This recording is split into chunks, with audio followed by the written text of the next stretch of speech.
నేనెవరు? నేను ఒక సినిమా నటినే కదా. ఒక సినిమా నటికి ఇక్కడ ఏంటి పని? సినిమా నటి పని ఏమిటి?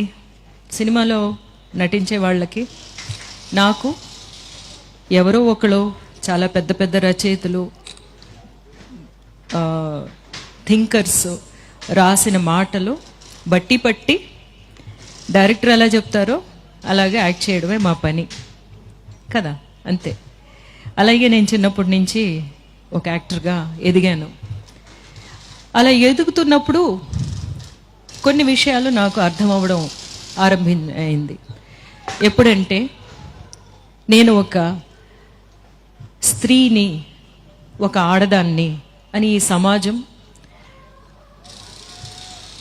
నాకు తెలియజెప్పిన రోజుని, నువ్వు స్త్రీ అంటే మగాడి కంటే నువ్వు తక్కువ, వాళ్ళకిచ్చిన చదువు నీకు ఇవ్వక్కర్లేదు, వాళ్ళకిచ్చే చాలా హక్కులు, వాళ్ళకున్న చాలా హక్కులు నీకు లేవు అన్నప్పుడు నేను ఆలోచించడం మొదలుపెట్టాను.